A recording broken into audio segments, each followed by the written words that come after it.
Bismillahirrahmanirrahim. Dear students, Assalamu alaikum. Today we will talk about dominance relations, an important topic according to examination point of view. First of all, what is dominance? Dominance is a physiological effect of one allele over its partner allele present on the same gene locus. Physiological effect of one allele over its partner allele present on the same gene locus. हमें पता है कि एक gene के दो अलील होते हैं, एक अलील एक होमोलॉग पे, दूसरा अलील दूसरे होमोलॉग पे सेम लोकस पर मौजूद होता है. एक अलील का दूसरे अलील की फिजियोलॉजी पे, एक अलील का दूसरे अलील के एक्सप्रेशन पे, एक अलील का दूसरे अलील के फंक्शनिंग पे क्या इफेक्ट होता है, इसको डोमिनेंस कहते हैं. Dominance is a physiological effect of one allele over its partner allele present on the same gene locus. जैसा कि ये एक होमोलोगस पेयर दिखाया, इसमें एक होमोलोगस पे अलील कैपिटल आर, दूसरे पे अलील स्मॉल आर है.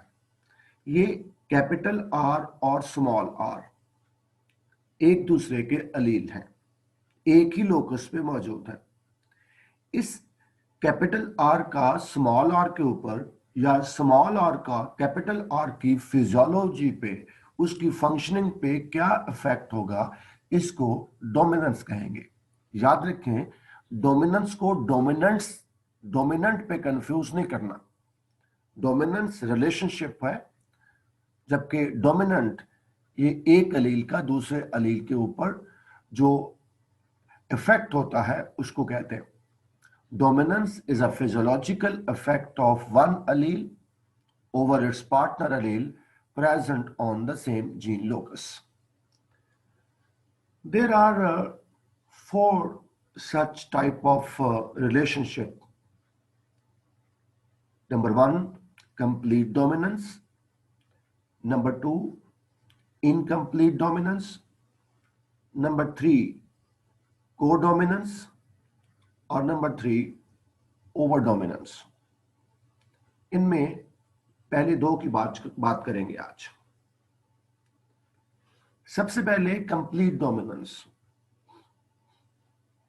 When one allele in heterozygous condition completely mask the effect of other allele which remain functionally hidden. अगर हेटेरोजाइगस कंडीशन में एक अलील दूसरे अलील के इफेक्ट को मुकम्मल तौर पर छुपा दे और दूसरा अलील का फंक्शन मुकम्मल तौर पर छुपा रहे, and the phenotype of heterozygote is like one of the homozygotes, और अगर हेटेरोजाइगोट की फिनोटाइप किसी एक होमोजाइगोट की तरह हो, then the dominance is called complete dominance. मैं रिपीट कर देता हूं. In heterozygous condition, when one allele completely masks the effect of other allele which remain suppressed, and the phenotype of heterozygote is like one of the homozygote, then the relationship is called dominance relation. Complete dominance.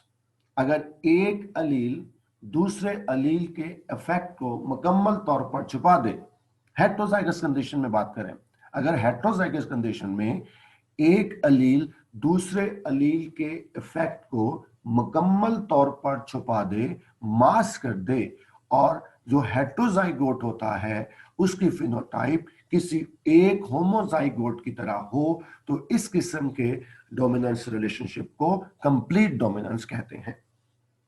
मसलन P seed shape जो थी, seed shape in P plant, allele capital R for round seed shape, completely dominates the allele small r of wrinkled seed shape. P plant में जो seed shape में जो round का अलील capital R था, वो wrinkled के अलील स्मॉल आर को मुकम्मल तौर पर छुपा देता है. And the phenotype of heterozygote capital R small R is round like capital R homozygote round. आपको पता है कि जब लॉ ऑफ सेग्रीगेशन में हमने ये पढ़ा था कि जब हेटेरोजाइगस कंडीशन में कैपिटल आर और स्मॉल आर होते हैं, दो मुख्तलिफ अलील होते हैं, तो उसमें कैपिटल आर जो राउंड का अलील होता है, वो स्मॉल आर जो रिंकल्ड का अलील है उसको मुकम्मल तौर पर छुपा देता है. और हेटेरोजाइगोट की phenotype homozygote double R capital R की तरह होती है, राउंड होती है. इसलिए इस किस्म का जो रिलेशनशिप है जिसमें एक अलील दूसरे अलील को मुकम्मल तौर पर छुपा दे और हेटेरोजाइगोट की फिनोटाइप किसी एक होमोजाइगोट की तरह हो, तो इस किस्म के रिलेशनशिप को कंप्लीट डोमिनेंस कहते हैं. इस केस में जो सीड शेप का ट्रेट था, इसमें कैपिटल आर होमोजाइगस राउंड होते हैं, स्मॉल आर ये होमोजाइगस रिंकल्ड होते हैं. लेकिन जो इनका हेटेरोजाइगोट कैपिटल आर स्मॉल आर था, वो होमोजाइगोस राउंड की तरह उसकी फिनोटाइप राउंड ही मिलती है. The contrasting pair of allele for all the 7 characters chosen by Mendel showed complete dominance.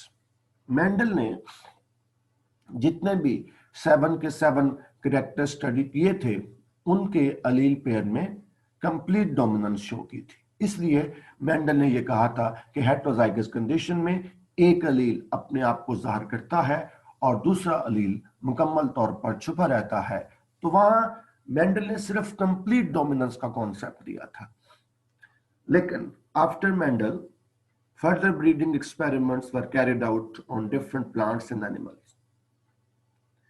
इसके बाद मेंडल के बाद बहुत सारे दूसरे साइंटिस्ट ने ब्रीडिंग एक्सपेरिमेंट किए मुख्तलिफ प्लांट्स पे, एनिमल्स पे. उनमें मेंडल से डिफरेंट बात सामने आई. मैनी नोवल फिनोटाइप्स, कई नई phenotypes and phenotypic ratio were observed. जब मेंडल के जाने के बाद मुख्तलिफ लोगों ने, मुख्तलिफ साइंटिस्ट ने और ब्रीडिंग एक्सपेरिमेंट किए प्लांट्स पे, एनिमल्स पे, तो मुख्तलिफ किस्म की फिनोटाइप्स और फिनोटाइपिक रेशियो मिली. यानी मेंडल ने तो मोनोहाइब्रिड क्रॉस में 3:1 की रेशियो निकाली थी, फिनोटाइपिक रेशियो दी थी मोनोहाइब्रिड क्रॉस की. लेकिन उसके बाद कुछ ऐसे एक्सपेरिमेंट भी हुए जिसमें 3:1 रेशियो नहीं आ रही थी. मुख्तलिफ ऑब्जर्वेशन सामने आई. और इसके अलावा ये भी हुआ कि जो F1 है या हेटेरोजाइगस कंडीशन है, उसकी फिनोटाइप किसी एक होमोजाइगोट की तरह नहीं थी बल्कि डिफरेंट थी. तो that could not be explained on the basis of complete dominance. वो कहता है कुछ ऐसी फिनोटाइप सामने आई, कुछ ऐसी फिनोटाइपिक रेशियो सामने आई जिसको हम कंप्लीट डोमिनेंस की बुनियाद पे एक्सप्लेन नहीं कर सकते थे.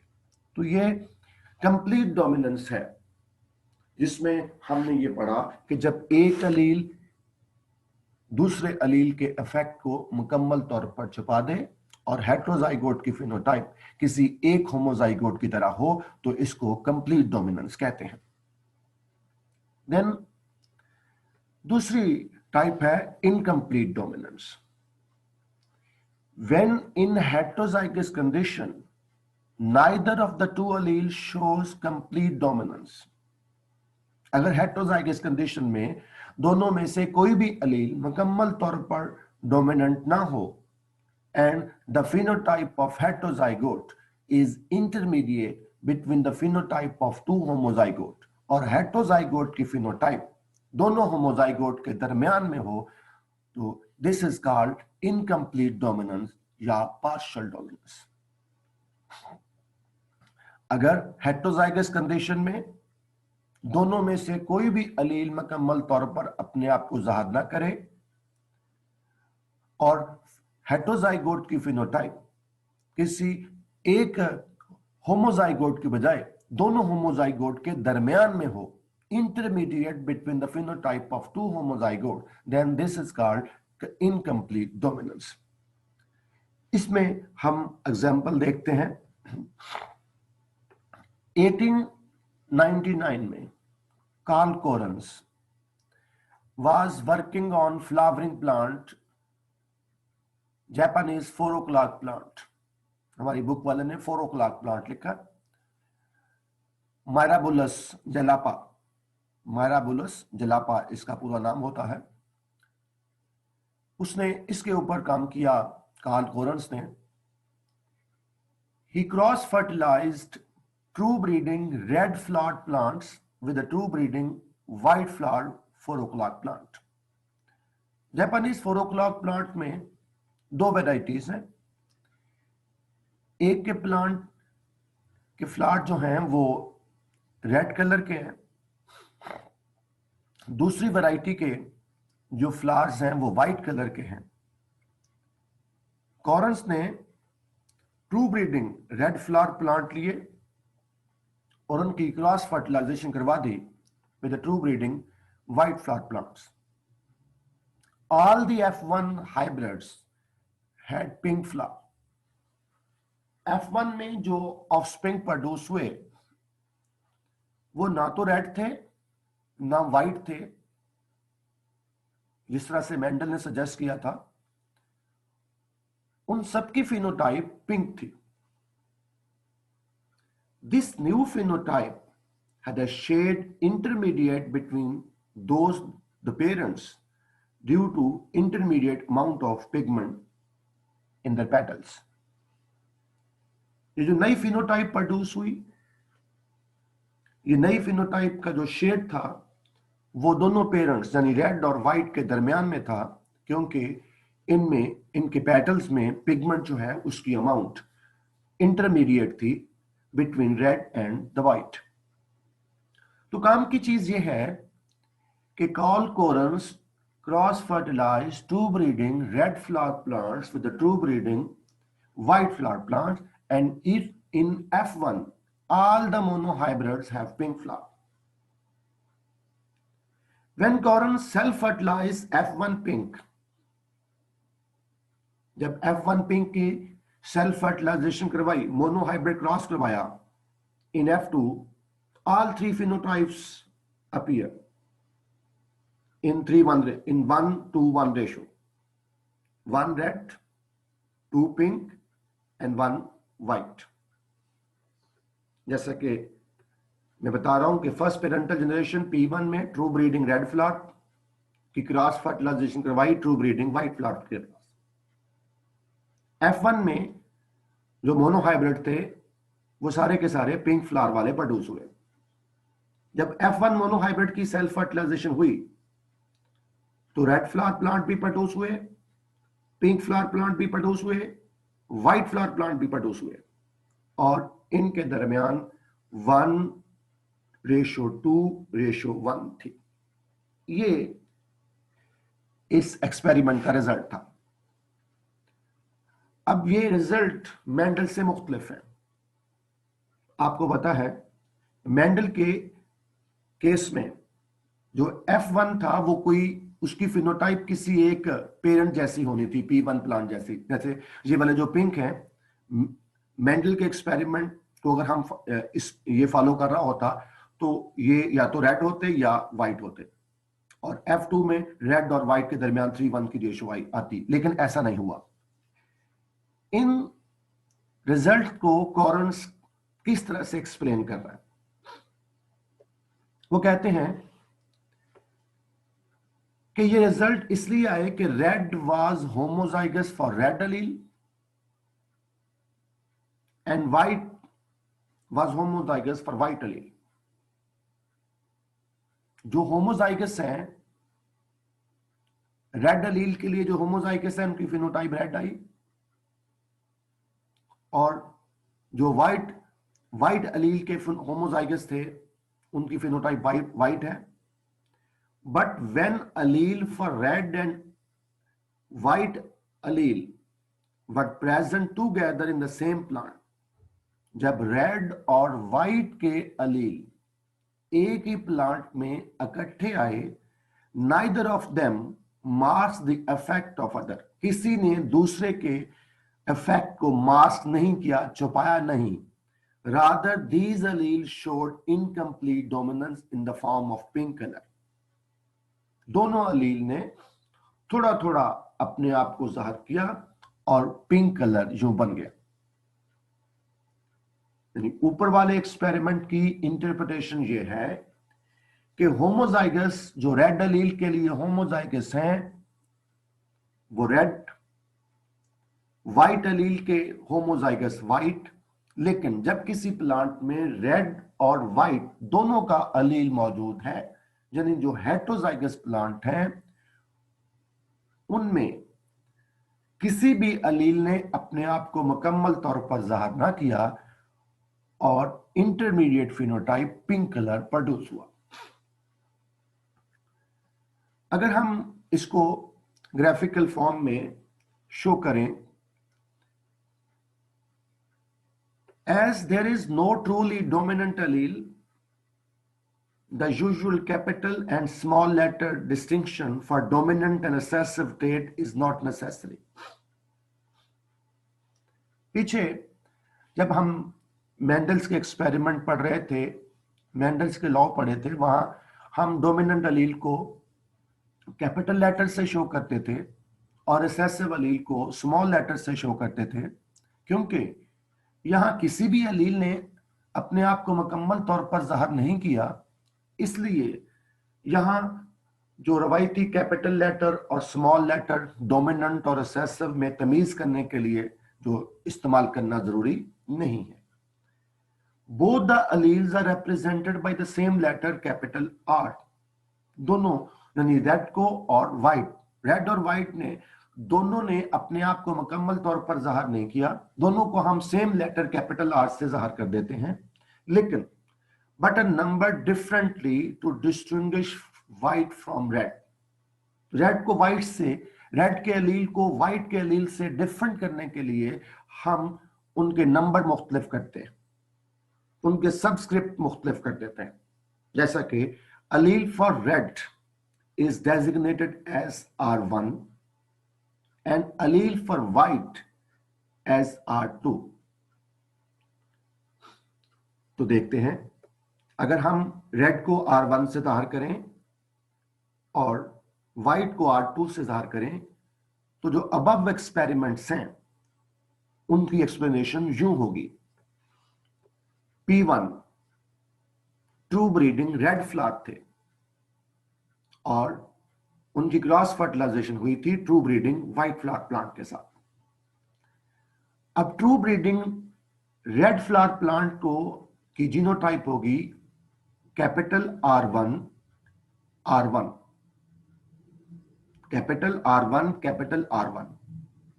इसी तरीके से true breeding white flower plant की जीनोटाइप होगी कैपिटल R2 कैपिटल R2। अब लॉ ऑफ सेग्रीगेशन के मुताबिक जब इनके गैमीट्स बनेंगे तो अलील सेपरेट हो जाएंगे, तो ट्रू ब्रीडिंग जो रेड फ्लावर प्लांट होगा उसके अलील होंगे capital R1, gamete capital R1 और कैपिटल R1। जितने से ट्रू ब्रीडिंग जो व्हाइट फ्लावर प्लांट होंगे उनमें जितने भी गैमीट बनेंगे सब में अलील कैपिटल R2 होगा।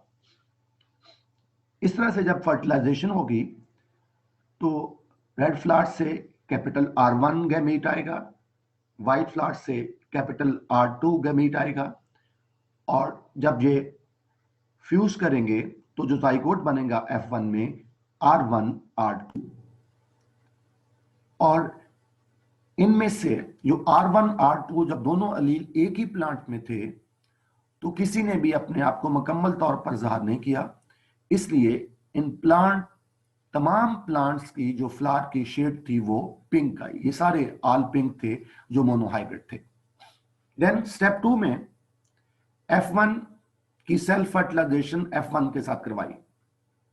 F1 के प्लांट को अलाउ किया कि वो सेल्फ फर्टिलाइजेशन करें। F1 पिंक और F1 पिंक। F1 पिंक की जीनोटाइप है कैपिटल R1 कैपिटल R2।